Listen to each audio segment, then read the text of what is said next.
Ladies and gentlemen, welcome back to another episode of The Draw Step, and today I have a really weird commander for you. This one is part Voltron, part theft, and a lot toxic. So, the commander that we are working with today is Kotis, the Fangkeeper. It's a 2/1 with indestructible and a freaking mouthful of a text box. It says, whenever Kotis deals combat damage to a player, exile the top X cards of their library, where X is the amount of damage dealt. You may cast any number of spells with mana value X or less from among them without paying their mana cost. So it starts out as a 2/1. So if you can swing that through, bare minimum, you're going to look at your opponent's top 2 cards, and if either of those are mana value 2 or less, you can play them. Great. So obviously Voltron is the bulk of the strategy that I'm doing with this, trying to buff up your commander, some evasion on it, ways that we can swing through, connect, and then get that value. It's funny because this deck is lacking the 2 best Voltron colors. I would say red and white is what you would normally be looking for with a Voltron deck. So getting a little out of the box with this, but it is very strong and fast-paced. I do want you to stick around till the end of the video, though, because I need your help with something. But that being said, let's get into the deck build. First, we got a bunch of just basic lands, and then quite a few non-basic lands as well too. A lot of these are just functioning to filter our mana and make sure that we have the colors that we need when we need them. Speaking of land, we have a few different ramp cards. We have Roamer's Routine, which is going to get you a land tapped, and then you can play it again later. This is a little unconventional as far as ramp, but we have Rampant Rejuvenator, and it enters with 2/1/1 counters on it. And when it dies, search your library for up to X basic land cards, where X is Rampant Rejuvenator's power, put them on the battlefield and shuffle. So bare minimum, you're getting 2 lands for 4 mana, which isn't a bad deal at all. But if you have a way of either giving it +1/+1 counters or boosting this power in some way, when this dies, you could potentially get a lot of land cards out of that. Grow from the Ashes, 3 mana, has kicker 2. Search your library for a basic land card. If the spell was kicked, you get 2 land cards instead. Cultivate, one of the classic ramp spells, 3 mana. Search your library for 2 basic land cards, 1 onto the battlefield and 1 into your hand. Circuitous Root, 4 mana. Search your library for 2 basic land cards or gate cards, put them on the battlefield, tapped and shuffle. And last, we have Will of the Sultai, for 5 mana. You can choose one, but if your commander is on the battlefield, you can choose both instead, which is nice, having that extra value just for having your commander out. First, target player mills 3 cards. Return all land cards from your graveyard to the battlefield tapped. So again, that can give you some ramp, especially if you have in your graveyard some of we have Evolving Wilds, things like that you can crack and get extra mana for. So bringing those back and then being able to crack them and get that land again, that's great. And then the second part is put X +1/+1 counters on target creature, where X is the number of lands you control gains trample until end of turn. Again, that works perfectly with our commander because it's giving you the ramp and then boosting your commander so that he can hit for even more and get you more cards from your opponent's library. Other versions of ramp that we have some Llanowar Elves give you 1 extra mana. Fellware Stone gives you 1 mana of any color that an opponent could produce. Utopia Sprawl, enchant a land, and then that land taps for 2. Arcane Signet, 1 of any of your colors. And last, we have Soul Ring, because of course we have a Soul Ring. All my decks have a Soul Ring in them. All right, so that's our basic get up and running, get things moving quickly. Now to and moving in the opposite direction of slowing down our opponents, we have some counter spells. Obviously, first we have the OG counterspell. Counterspell, right. Next, I have Repulsive Mutation. It's a green, blue, and X. So this is a little pricey as far as counterspells go, but it gives you some flexibility. And it says put X/1/1 counters on target creature you control, then counter up to one target spell unless its controller pays mana equal to the greatest power among creatures you control. So this is doing two at once. It's making your commander stronger, which again, we certainly want to do. And then in most cases, probably going to just counter the spell outright. They won't have the mana to pay for that cost. But if they do, it's at least a heavy taxation on them and won't allow them to do anything else that turn.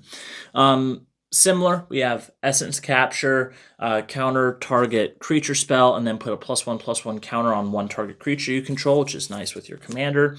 And then Whirlwind Denial for 3 mana. It says for each spell and ability your opponents control, counter it unless its controller pays 4.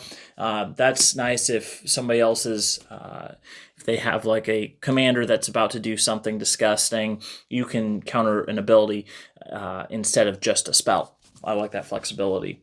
And then in the other direction from that, we have some destruction pieces. So if they do manage to get things onto the board, we can get rid of them. First, Sarkhan's Resolve for 2 mana.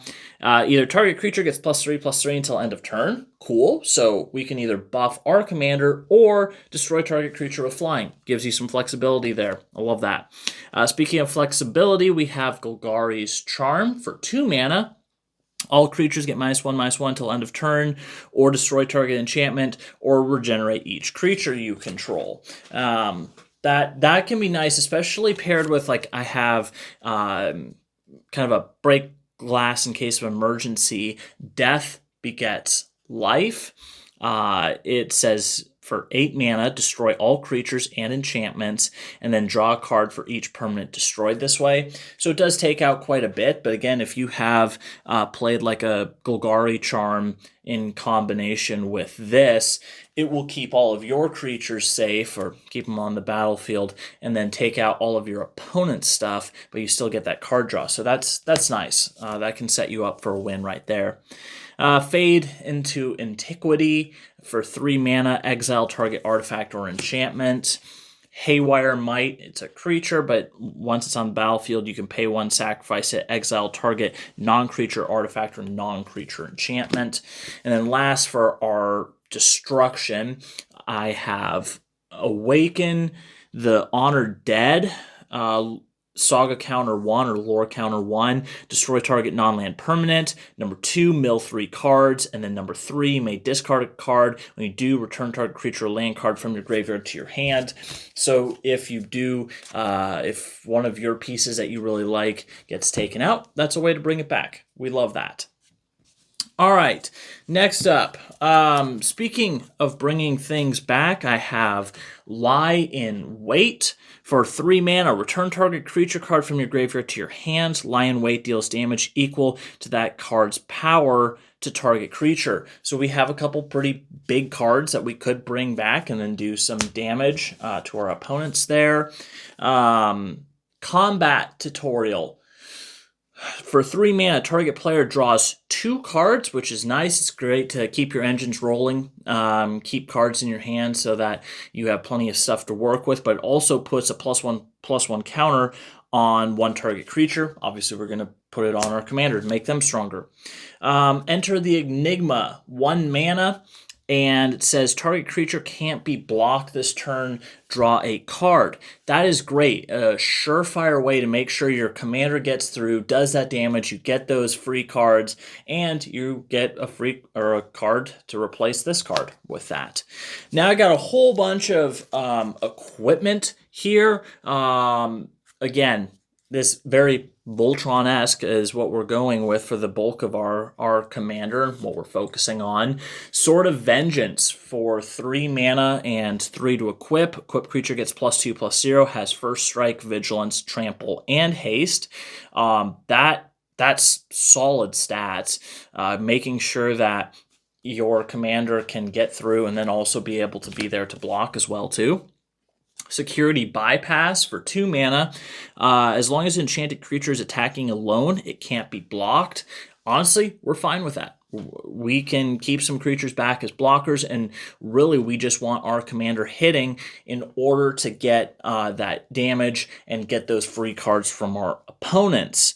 And then whenever enchanted creature deals combat damage to a player, it connives. Its controller draws a card, then discards a card. If they discard a non-land card, they put a +1/+1 counter on that creature. So your commander is going to be getting larger with time as well too.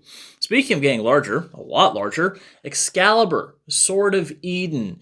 12 mana, but you're never going to pay the 12 mana because it costs X less to cast, where X at total mana value of historic permanents you control. Artifacts, legendaries, and sagas are historic. We're going to have a bunch of equipment on the battlefield, a bunch of cards on the battlefield, so this is going to be quite a bit cheaper, and it gives equipped creature +10/+0 and vigilance. So yeah, you throw this on your commander, just base level, he's now hitting for 12 cards from an opponent's library, and unless your opponent has a bunch of Eldrazi in their deck, you're probably going to be able to cast every single one of those cards if you wanted to. Short of lands. Curious Obsession for 1 mana. Enchanted creature gets +1/+1, has whenever this creature deals combat damage to a player, you may draw a card. Beginning your end step, if you didn't attack with a creature this turn, sacrifice Curious Obsession. Obviously, we're going to be attacking, and again, it's nice to get that card draw to keep things running with this deck. Mask of the Schemer, 3 mana, a lot of words on this one. It says, whenever a equipped creature deals combat damage to a player, it connives X, where X is the amount of damage it dealt to that player. So you draw X cards and discard X cards and put a +1/+1 counter for each non-land card. So that will be making your commander quite a bit larger over time and allow you to filter through your cards to find the nice pieces that you're looking for. Dragonfire Blade, 1 delay, 4 to equip, but it says equip. This ability costs 1 less to activate for each color of the creature it targets. Our commander's 3 colors, so it's really only going to be 1 delay and 1 to equip. And then equipped creature gets +2/+2 and has hexproof from monocolored. That's very nice because your commander is already indestructible, so really the only way that an opponent's going to be able to deal with it objectively is primarily through exiling it. And most exile spells are in monocolors, so having that hexproof from monocolored sets you up well to be protected from most things. Synchronized Charge, it says distribute 2 +1/+1 counters among 1 or 2 target creatures you control. Creatures you control with counters on them gain vigilance and trample until end of turn. Bear Umbra for 4 mana. Enchanted creature gets +2/+2 and has, whenever this creature attacks, untap all lands you control. That is really strong. Honestly, if we had like it's a shame that red isn't in this again, because then if you had like an aggravated assault or something, then you could get unlimited combats with that. But unfortunately, they kept the best colors from this commander. Swiftfoot Boots, a classic, hexproof and haste. A new card for this deck from the Final Fantasy. We have Genji Glove. Equipped creature has double strike. Double strike is goated in this deck because the more times that your commander is hitting, the more triggers of that ability you get, the more cards you're getting from an opponent's deck. So with the double strike, if you hit your opponents, you're getting that ability twice. But then it also says whenever a equipped creature attacks, if it's the first combat phase of this turn, untap it. After this phase, there's an additional combat phase. So realistically, with the Genji Glove, you could get 4 triggers of your commander's ability. That's absurd value there. Leyline Axe, if it's on the battlefield when you start the game, it can, if it's in your hand when you start the game, you can just put it on the battlefield for free. And then equipped creature gets +1/+1 and has double strike and trample. Again, we've already been over why that double strike is so solid right there.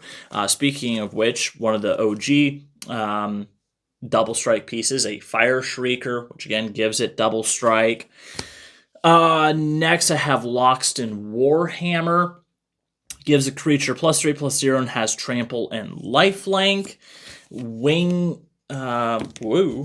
my stuff. Wingspan Stride. 1 man to lay an equipped creature gets +1/+1, has flying, and then you can pay 3 and return the aura to its owner's hand.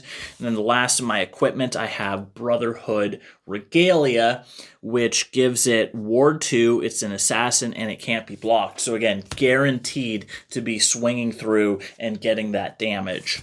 All right, I have some creatures here. Obviously, you don't want to lean too heavily into the Voltron. You want to have other things to be able to protect you. So here's the other creatures we're working with. First, I have Contortionist Troop. It enters the battlefield with X/1/1 counters on it, depending on how much you pay for it. At the beginning of your end step, if you control 3 or more creatures with different powers, put a +1/+1 counter on target creature you control. That's great. Buff your commander.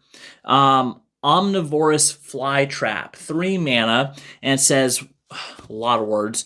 When it enters or attacks, if there are 4 or more card types among cards in your graveyard, distribute 2 +1/+1 counters among 1 or 2 target creatures. We're probably just going to put both on our commander.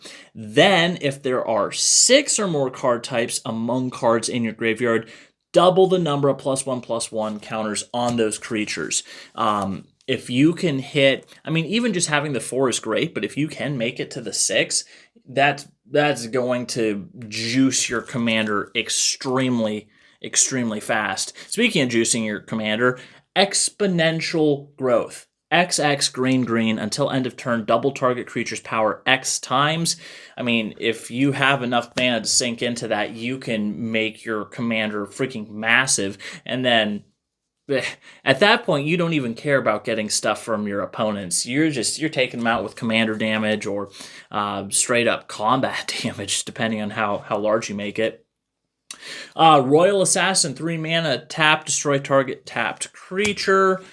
Stalwart Successor, 3 mana for a 3/2, and it said with menace. It says whenever 1 or more counters are put on a creature you control, if it's the first time a counter has been put on that creature this turn, put a +1/+1 counter on that creature. So almost like a hardened scales, getting that extra 1/1 counter. Goldvine Hydra, X in green. It has Vigilance, Trample, and Haste, and it enters the battlefield with X/1/1 counters on it. When it dies, create a number of tapped treasure tokens equal to its power. So you can sink a lot of mana into this, make it a really large creature, or add some of your equipment to it. Whatever you want to do, make this even bigger, and then you get all of those treasure tokens when it does die. Suspicious Bookcase. That is a mighty suspicious looking bookcase, and it can make one of your creatures, target creature can't be blocked this turn. You're never going to guess it, but we're going to target our commander. Palazzo Archers for some protection. It's a 2/3 with reach, and whenever a creature with flying attacks you or a planeswalker you control, Palazzo Archers deals damage equal to its power to that creature. So bare minimum, when a flying creature attacks, it's going to be dealing 2 damage to it. That could be a deterrence right there. If you make it a little bit larger, you could get to a point where any flyers that an opponent sends at you, they are dead on arrival. Favor of the Overbeing for 2 mana. It says enchant creature. As long as enchanted creature is green, it gets +1/+1, has vigilance. As long as enchanted creature is blue, it gets +1/+1, has flying. So if you put this on your commander, which I don't know why I didn't have this in my equipment part, but whatever. Put it on your commander. Your commander is now a 4/3 with vigilance and flying. That's nice. Loyal Guardian, 5 mana. For a 4/4 trampler, in the beginning of combat on your turn, if you control your commander, put a +1/+1 counter on each creature you control. Absurd. This is going to jack up your army. Juice up your army? I don't know what you want to say. It's going to make your army pretty freaking massive. Silent Hall Creeper, 2 mana for a 1/1 that can't be blocked, and whenever it deals combat damage to a player, choose one that hasn't been chosen. Put 2 1/1 counters on it, so now it's a 3/3 doing damage. Draw a card, or it becomes a copy of another target creature you control. Pretty nice value right there. Treetop Snare Spinner, 4 mana for a 1/4 with reach, death touch, and you can pay 3 and put a +1/+1 counter on target creature you control. Activate only as a sorcery. Next, I have Vorinclex for 5 mana. This is a 6/6 with trample, reach, and when it enters the battlefield, search your library for 2 forest cards, reveal them, put them into your hand, then shuffle, and then you can pay 8 and exile it. Comes back as a saga with first step, mill 10 cards, put up to 2 creature cards from among them onto the battlefield. Step 2, distribute 7 +1/+1 counters on any number of target creatures. Again, you could just throw all 7 of them on your commander. And then number 3, until end of turn, creatures you control get pay 1. This creature fights target creature you don't control, exile the Grand Evolution, and return it to the battlefield, and you get to do that all over again. That's pretty busted value right there. Inkfathom Witch for 2 mana, and then you can pay 4, and each unblocked creature has base power and toughness 4/1 till end of turn. So if you get your commander through, it's now a 4/1 instead of a 2/1, so double the damage there. Next, I have Axebane Ferox. I don't know how you pronounce that, but it's a 4 mana with Death Touch, Haste, and Ward Collect Evidence 4. Speaking of Death Touch, we have Aveline de Grand Prairie. I don't know how to pronounce any of these things, evidently. But it's a 3/3 with Death Touch. And it says, whenever a creature you control with Death Touch deals combat damage to a player, put that many +1/+1 counters on that creature. So again, we have a few Death Touch creatures. If you put Death Touch on your commander, any of those, they're going to get stronger the more damage they are doing. Demolisher Spawn for 7 mana. You get a 7/7 with trample, haste, and then as long as there are 4 more card types among cards in your graveyard, when you attack, other attacking creatures get +4/+4. So that's a big old buff to your commander. Giggling Skitter Spike. It's 4 mana to lay for a 1/1 with indestructible, and whenever it attacks, blocks, or becomes a target of a spell, it deals damage equal to its power to each opponent, and then you can pay 5 mana to put 5 1/1 counters on it, so then it would be doing 6 damage. So that's nice, again, as an additional attacker or blocker, so that it's not all just depending upon your commander. That's one of the biggest problems with Voltron, is that if somebody finds a way to shut down your commander, then you're just kind of stuck spinning your wheels and can't do anything. So you want to have other alternate ways or other cards that you're going to want to be able to buff and attack with.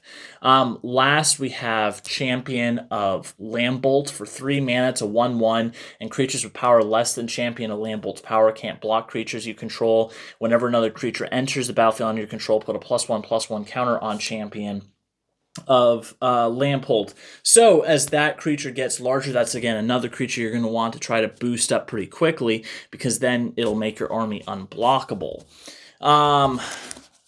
Next, I have Enduring Curiosity for 4 mana. It says whenever a creature you control deals combat damage to a player, draw a card. Again, like I said, want to keep a handful of cards. And then if it dies, or when it dies, if it was a creature, returns to the battlefield under its owner's control as an enchantment. So that's nice. You get really 2 chances with that card. Here are some really strong ways to... These last final cards are ways of actually using your opponent's free cards, the free cards that you're getting from your opponent, to the highest advantage. First, we have Portent, I think is how you pronounce that. 1 mana. Look at the top 3 cards of target player's library, then put them back in any order you may have that player shuffle. So this is objectively scrying your opponent's deck. So you can see exactly what they have coming up, and if it's all trash, if it's just a bunch of lands, well, shoot, make them shuffle their deck, get better cards on there, but you are manipulating their top deck so that when you swing through with your commander, you know what you're going to get, and then draw a card at the beginning of the next turn's upkeep, so you get a card draw on top of that. Next, we have the 13th Doctor for 3 mana, and it says whenever you cast a spell from anywhere other than your hand, put a +1/+1 counter on target creature. So you're casting all of those spells from your opponent's library. It's not your hand. You're getting to put 1/1 counters on your commander, making your commander even stronger, getting even more value as time goes on. And at the beginning of your end step, untap each creature you control with a counter on it. So that's guaranteeing that your commander will have vigilance. Next, I have Felix 5 Boots. And it says if a creature you control dealing combat damage to a player causes a triggered ability of a permanent you control to trigger, that ability triggers an additional time. So this is almost as good as double strike. That you hit your opponent with your commander, and now you're getting that ability again, drawing even more cards from your opponents. These last two do basically the same thing, just in a little bit different ways. I have Brain Stealer Dragon for 7 mana. It's a 6/6 flyer. Beginning of your end step, exile top card of each opponent's library. You may play those cards for as long as they remain exiled. If you cast a spell this way, you may spend mana as though it were mana of any color to cast it. Cool. Great. Steal some stuff from your opponents. We're wanting to do that anyway. Why not? And then whenever a non-land permanent opponent, an opponent owns enters the battlefield under your control, they lose life equal to its mana value. So that's what we really care about, because then when we are connecting with our opponents, we are taking those free cards from them. We're also draining them all of that life based off of the mana value. So that can take out an opponent just within a swing or two. And then our final card does the exact same thing, but for a lot less mana, 3 mana instead of 7, so we can get it out faster. Ancient Cellar Spawn. Each spell you cast as a demon, horror, or nightmare costs 1 less to cast. We don't really care. We don't have too many, although ironically the Brain Stealer Dragon is a horror, so that does cost 1 less to cast. And then it says, whenever you cast a spell, if the amount of mana spent to cast it was less than its mana value, target opponent loses life equal to the difference. Couple notes on that really quick. Obviously, all of the spells that we cast from our opponent's library, we're getting to cast for free, so they're all less than its mana value, so it's doing damage there. The fun part about that is it says target opponent loses life equal to the difference. So you could smack one of your opponents, take all of their cards, and then that damage you then direct and hit another opponent with. So even though it's Voltron, it's still allowing you to hit multiple opponents, take everybody out at once, and not just limit you to having to focus on one opponent. So that is the deck. That is what I put together. I feel like this has potential to be an incredibly strong deck and also an incredibly obnoxious deck because you're taking all of your opponent's stuff from their library before they even get a chance to touch it or look at it or think about it. The problem is that in playtesting this deck, I have only won 1 of 4 games. So there is clearly a problem somewhere in this deck. I'll be the first to admit it, and that's where I need your help. I have the deck list in the description below. What would you change? I'm really curious about your for your feedback. How could we tweak this deck? How could we make this better? We want to win more games. And honestly, maybe I just need to play it some more. Sometimes new decks, you just gotta work them in, gotta get a feel for it, and then they're off to the races. But I would really like to hear your thoughts in the comments below of any tweaks that you might make or what you think about this deck. That being said, if you did like this video, make sure you like, subscribe, ring the bell notification. You know the drill. Everybody does it. You should do it too. There is going to be another video on screen that you should check out. We have brand new deck builds every week. Make sure you don't miss a single one.